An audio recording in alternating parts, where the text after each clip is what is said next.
Okay, right back at it. Video 2 for lesson 3.3 on rotation. So let's start. Alright, so it says the first drummer in a drum line is at the 20-yard line, and the sixth drummer is at the 35-yard line. The drum line rotates counterclockwise 180 degrees about the sixth drummer, and then rotates 135 degrees clockwise about the first drummer. Where does the sixth drummer stand after rotations? Describe the change in position as a composition of rotations. So let's talk about a couple things. So where is the first drummer? The first drummer is on the 20-yard line. So the first drummer is B. So that's the first drummer, sorry. So the first drummer is B. The sixth drummer is on the 35-yard line. That's the red A. All right, so we're going to first rotate this 180 degrees counterclockwise about the sixth drummer. That means that A is going to remain A prime. And now we're going to take all of these other drummers and rotate them 180 degrees. Well, that's just going to put this one here, and then that one there, and then the next one there, and the next one there, and that would rotate B to the 50-yard line, because if A is at the 35 right now, that's 15 that way, so it should be 15 that way. It's a rotation, right? A rotation, same distance. So there is where B prime is. And I went this way, which was counterclockwise, 180.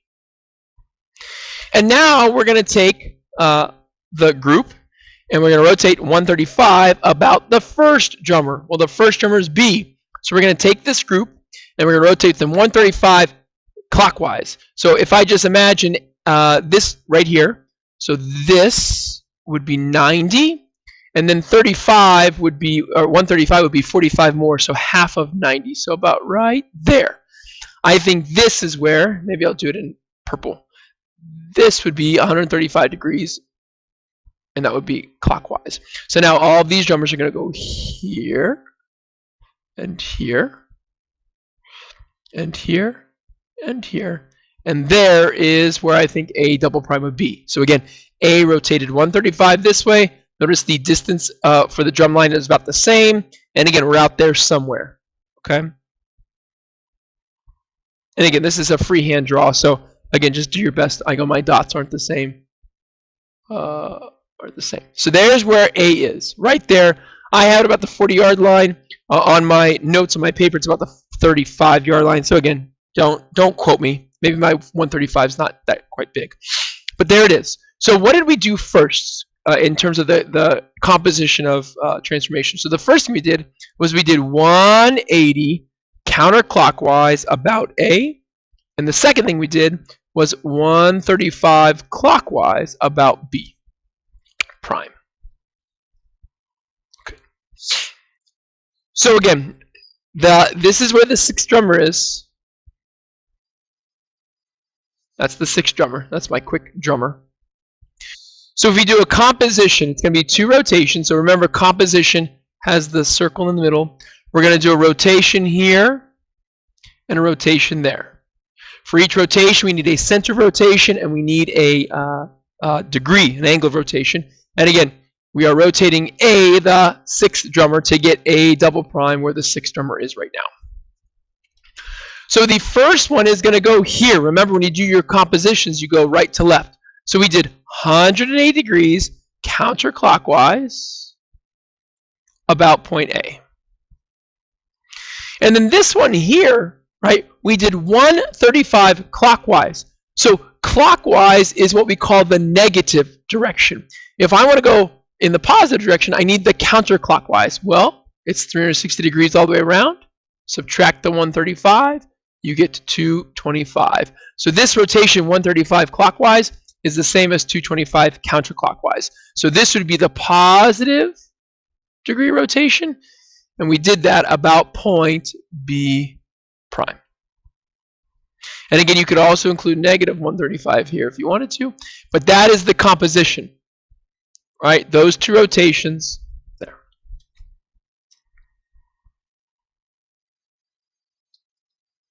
Okay. All right, so let's get into a little bit more, I don't know, involving lines, parallel, or not parallel lines, but reflections and rotations, and talk about how they're related. All right. So it says, can you find a sequence of reflections that result in the same image as rotation, right? A sequence of reflections. So we first need to identify how these two figures map. So let's start with the alphabetical order, J, K, L, M. So what would that map to? What letter in this quadrilateral is the same as where J is? Well, I believe it's W. And then what does K belong to? K belongs to X. No comma. I'll change that. And then L is Y. And then M is Z. It's not always alphabetical order, but sometimes it is. So now, how are we going to think about this? Well, let's go through the steps. So the first thing we're going to do, we're going to draw a line P through T,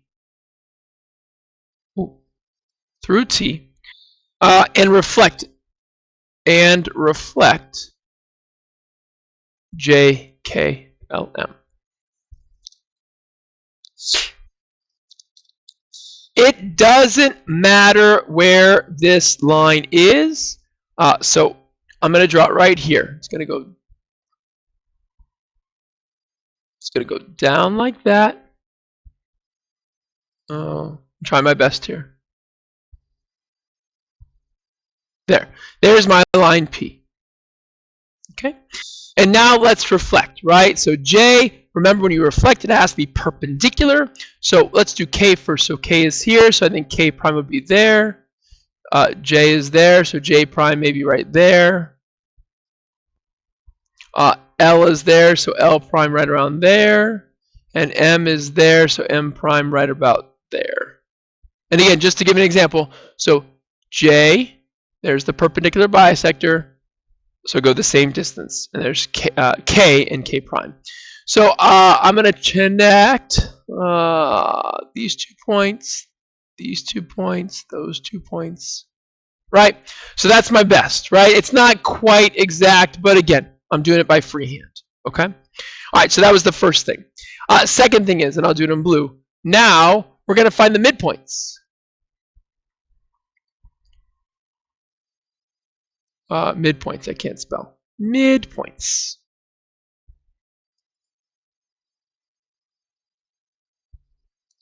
Of the following segments, W, J prime,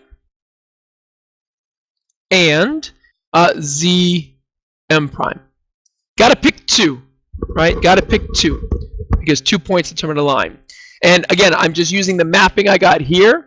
So J prime and W. So I'm going to connect J prime and W. And I'm going to estimate the midpoints right around there. And I'm going to connect Z and M prime. I'm going to estimate is right there. And now we should be able to connect these 2 midpoints and T with another line. So this is the third step. Draw line Q. And you can use whatever line Q through the midpoints and point T.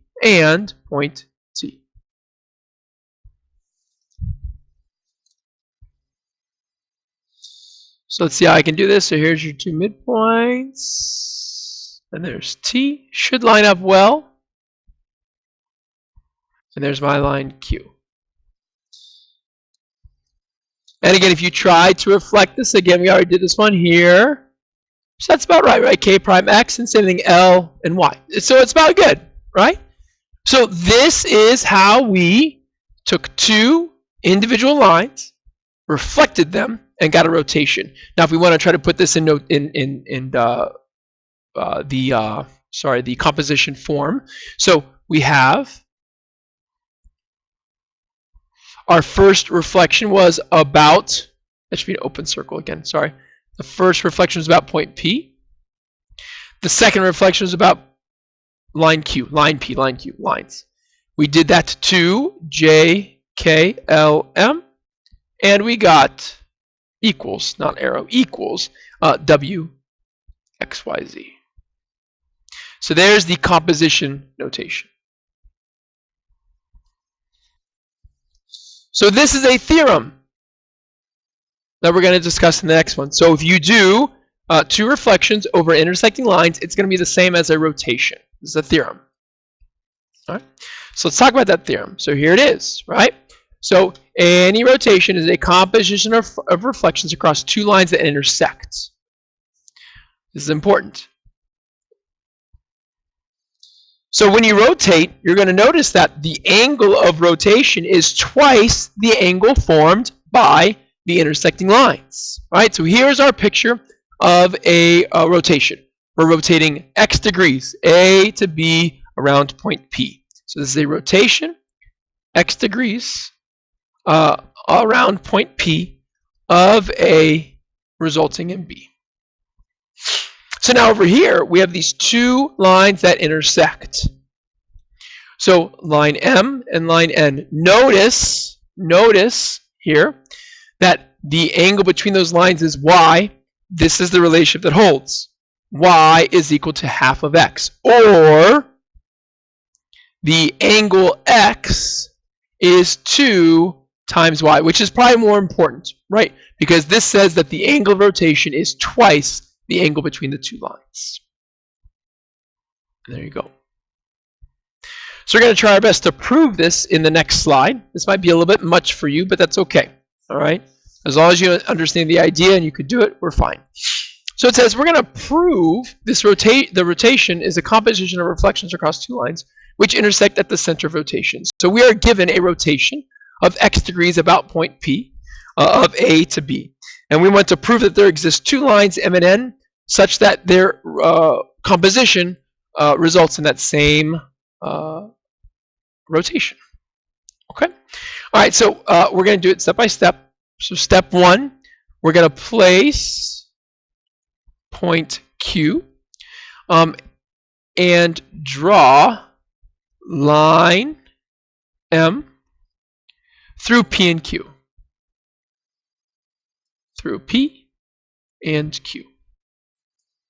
So we're going to place point Q somewhere and draw line M through P and Q. So I chose to put Q right here. So I'm going to do my best to draw a line through P and Q. And this is going to be line M. This is the first line of reflection. Okay, and notice it's Q, all right, that we now have on there. Okay, step 2, I'll try to use all the colors here. Step 2, all right, now we're going to reflect across line M point A. And we're going to get A prime. So here is A. Oh, sorry. Perpendicular. What am I doing? It's got to be perpendicular. Can't just go to the line. Oof. Okay, so we're going to go to A. We're going to go over to the line and then over again. So there's where A prime is going to be. Now, we are going to call the angle between A, P, and Q, this angle here, we're going to call this angle A degrees. Okay?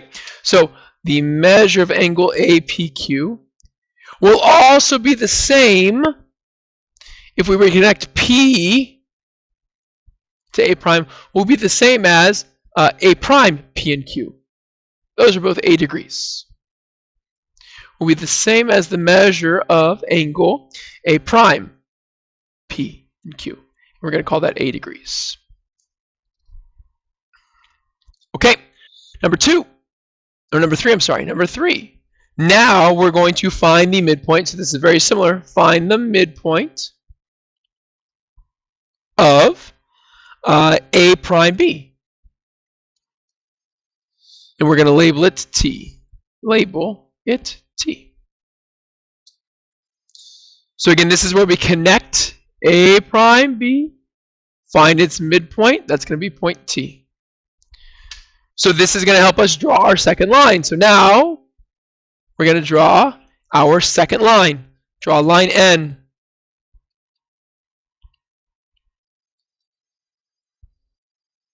Through P and T. Draw line N through P and T. So here we go. And this is line N. And here is my second line that I'm reflecting about. Now, we're going to call angle A prime PT, this angle here, we're going to call it B degrees. So the measure of angle A prime PT will be the same as the measure of angle B PT.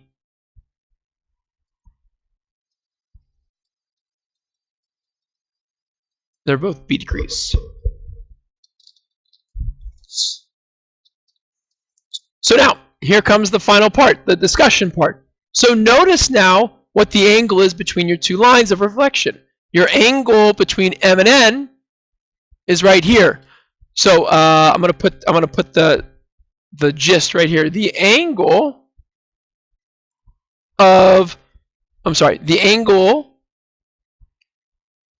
between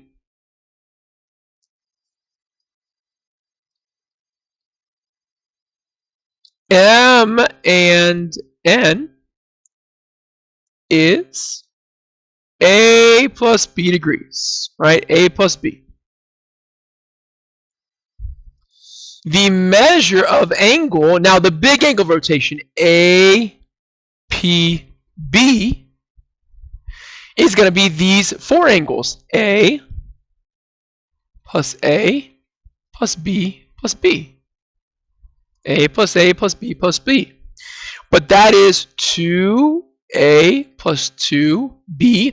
And if we do a little factoring, that's 2 times A plus B, which is exactly 2 times the angle between M and N. And this is it. Thus, the angle of rotation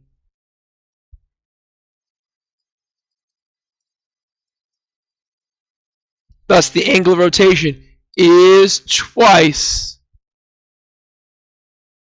the angle between the lines of reflection. And that's what I wanted to prove. And that's what we showed. And we're done. So again, this is some highfalutin stuff, and I know it took a lot of time. Sorry if this video is a little bit longer, but again, rotations, very interesting. And again, it's neat that you can relate rotations to two reflections. Okay, great. So thanks for watching. Good luck on the practice, and we'll see you next time.